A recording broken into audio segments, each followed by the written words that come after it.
ചെങ്ങന്നൂർ പാണ്ടനാട് വെള്ളക്കെട്ടിൽ വീണ്ടും മരണം.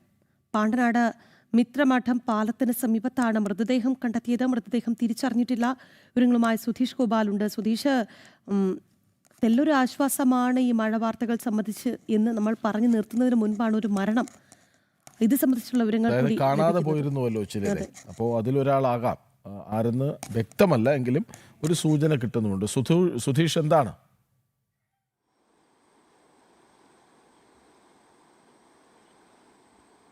കൃഷ്ണരാഹി, കുറച്ചു നേരം മുമ്പാണ് പാണ്ടനാട്ടിൽ വെള്ളക്കെട്ടിൽ ഒരു മൃതദേഹം കണ്ടെത്തിയത്. അത് ആരാണെന്ന് കൃത്യമായി തിരിച്ചറിഞ്ഞിട്ടില്ല. എന്നാൽ ചില സൂചനകളുണ്ട്. കാരണം അവിടെ ഇന്നലെ ശിവദാസ് എന്ന് പറഞ്ഞ ഒരു 43 വയസ്സുള്ള വ്യക്തി അദ്ദേഹത്തിൻ്റെ വണ്ടി പാർക്ക് ചെയ്തത്, അതിൽ ആ പാർക്ക് ചെയ്തിരുന്ന ഇടത്ത് വെള്ളം കയറിയോ എന്ന് നോക്കാൻ രാത്രിയിൽ പോയിരുന്നു. പിന്നീട് തിരിച്ചെത്തിയില്ല. അപ്പോൾ അദ്ദേഹത്തെ കാണാതായി തിരച്ചിൽ നടക്കുകയായിരുന്നു. അതിനിടയിലാണ് വെള്ളക്കെട്ടിൽ ഒരു മൃതദേഹം, ഒരു യുവാവിൻ്റെതെന്ന് തോന്നിക്കുന്ന മൃതദേഹം കണ്ടു എന്ന വിവരം ലഭിക്കുന്നത്. അപ്പോൾ ഈ ശിവദാസിൻ്റെ ബന്ധുക്കളെ അവിടേക്ക് വിളിച്ചിട്ടുണ്ട്, ഇദ്ദേഹമാണോ എന്ന് തിരിച്ചറിയുന്നതിന് വേണ്ടി. എന്തുതന്നെയായാലും ഇപ്പോഴും അവിടെ പ്രളയക്കെടുതി രൂക്ഷമായി നിലനിൽക്കുന്ന ഒരു പ്രദേശമാണ് പാണ്ടനാട്. അതുകൊണ്ട് തന്നെ കഴിഞ്ഞ ദിവസം രാത്രിയിലും വെള്ളം ഏറുന്നത് എന്ന ഒരു സൂചനയുടെ ഭാഗമായാണ് ശിവദാസ് ഈ വണ്ടി പാർക്ക് ചെയ്ത ഭാഗം നോക്കാനായി പോയത്. അത് സംബന്ധിച്ച് ഇനിയും കൃത്യമായ ഒരു സ്ഥിരീകരണം ഉണ്ടാകേണ്ടതുണ്ട്. എന്തുതന്നെയായാലും അവിടെ ഒരു മരണം സംഭവിച്ചിരിക്കുന്നു. അത് ചെങ്ങന്നൂർ പാണ്ടനാട്ടിലാണ് ഇത്തരത്തിൽ വെള്ളക്കെട്ടിൽ ഒരു മൃതദേഹം കണ്ടെത്തിയിരിക്കുന്നത്.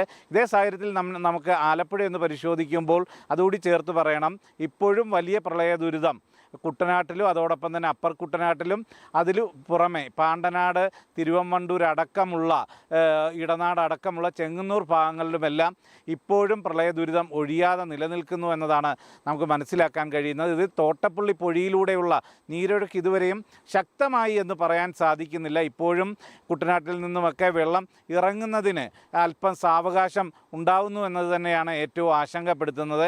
കടൽ പ്രക്ഷുബ്ധമായി തന്നെ തുടരുന്നതും വലിയ രീതിയിൽ ആശങ്ക പരത്തുന്നുണ്ട്. ഈ സമയത്ത് കിഴക്കൻ വെള്ളത്തിൻ്റെ വരവിൻ്റെ ശക്തി അല്പം കുറഞ്ഞിട്ടുണ്ടെങ്കിൽ പോലും ഈ കുട്ടനാട്ടിലടക്കം വെള്ളം ഒഴിഞ്ഞു മാറേണ്ടത് വളരെ അനിവാര്യമാണ്. ചെങ്ങന്നൂർ ഭാഗത്തു നിന്നും അല്പം പടിഞ്ഞാട്ട് വെള്ളം ഒഴുകി മാറുന്നുണ്ടെങ്കിൽ പോലും അത് തോട്ടപ്പള്ളി സ്പിൽവേ വഴിയിലെ തണ്ണീർമുക്കം ബണ്ട് വഴിയും കടലിലേക്ക് പോകുന്നതിൻ്റെ തോത് വളരെ കുറവാണ് എന്നതാണ് ഏറ്റവും ആശങ്കപ്പെടുത്തുന്ന സാഹചര്യം. ഇതേ സാഹചര്യത്തിൽ തന്നെ കുട്ടനാട്ടിലെ മുട്ടാർ ഭാഗം ഏറ്റവും രൂക്ഷമായ ഇപ്പോഴത്തെ വെള്ളപ്പൊക്ക ദുരിതം അനുഭവിക്കുന്ന ഒരു മേഖലയാണ്. അവിടെ വെള്ളം വന്ന് തിങ്ങിയാൽ അവിടെ നിന്നുമാണ് മറ്റിടങ്ങളിലേക്ക് പോകുന്നത്.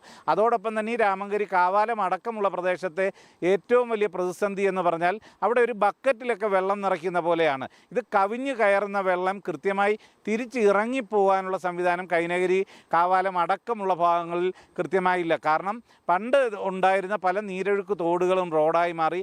അത്തരത്തിൽ പ്രളയജലം പിന്നീട് ഒഴുകി മാറുന്നതിനുള്ള ഒരു സംവിധാനമില്ലാത്തത് കുട്ടനാട്ടിലെ അടക്കമുള്ള ആ പ്രദേശങ്ങളിൽ ആ പ്രളയ ദുരിതം കൂടുതൽ നീണ്ടു നിൽക്കുന്നതിനും കാരണമാകുന്നുണ്ട്. അവിടെ പലപ്പോഴും പിന്നെ മോട്ടോർ വെച്ചടക്കം വെള്ളം വറ്റിച്ച്